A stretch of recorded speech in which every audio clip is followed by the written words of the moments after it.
Dans le Finistère, comme dans les autres départements, la politique de lutte contre les violences faites aux femmes est coordonnée au sein d'une commission départementale qui est présidée par le préfet. Et grâce à cette commission, on peut mettre en place des temps forts et des actions sur le long terme. Dans le Finistère, il y a déjà beaucoup d'actions qui sont mises en place concernant les femmes victimes de violences. On peut citer par exemple la mise en place des téléphones grave danger ou encore la signature de la convention main courante pour les victimes qui déposent plainte en commissariat ou en gendarmerie.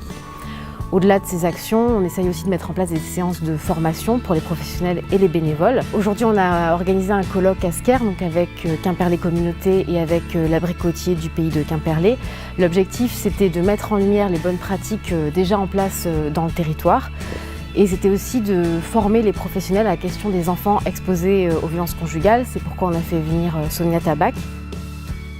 On sait aujourd'hui que les enfants victimes de violences conjugales développent beaucoup de symptômes, notamment des troubles au niveau du comportement, des troubles au niveau de l'apprentissage scolaire.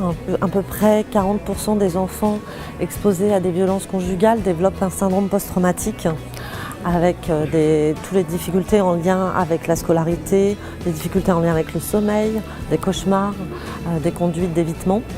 Ces symptômes sont associés aussi à des troubles au niveau de l'attachement, ce qui est quand même le pilier pour les relations sociales et les relations amoureuses en grandissant. Et du coup, on construit des enfants avec des identifications, soit du côté d'un conjoint de l'homme violent, soit du côté des femmes victimes. Aujourd'hui, on peut condamner un auteur pour des violences faites aux femmes, mais pas pour des violences en lien avec les enfants, sauf s'il y a des violences directes. Donc il y a encore peut-être un peu de chemin à faire de ce côté-là, même si on est de plus en plus dans la prise en compte des symptômes et des effets de la violence sur les enfants. Au sein de Quimperlé Communauté, nous soutenons depuis plusieurs années l'Abri Côtier, qui est une association chargée de préserver les femmes victimes de violences intrafamiliales et bien entendu des enfants. Donc pour cela, nous avons une convention partenariale de plusieurs années qui permet la pérennité des actions.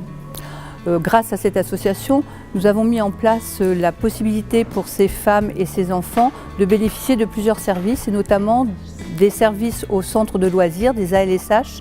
Nous en avons 4 sur la communauté et les enfants peuvent venir gratuitement lorsque leurs mamans vont faire des démarches très particulières auprès des juristes ou de la gendarmerie ou de l'hôpital.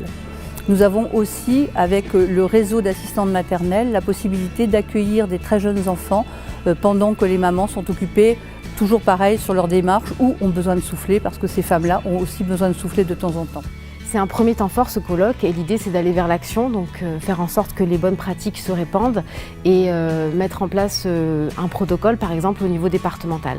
Donc le groupe de travail sur les enfants sera très bientôt mis en place.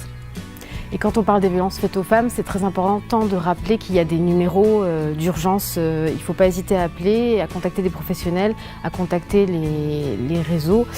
Donc je rappelle qu'il y a une petite plaquette départementale qui présente toutes les structures qui sont implantées par bassin de vie dans le département du Finistère.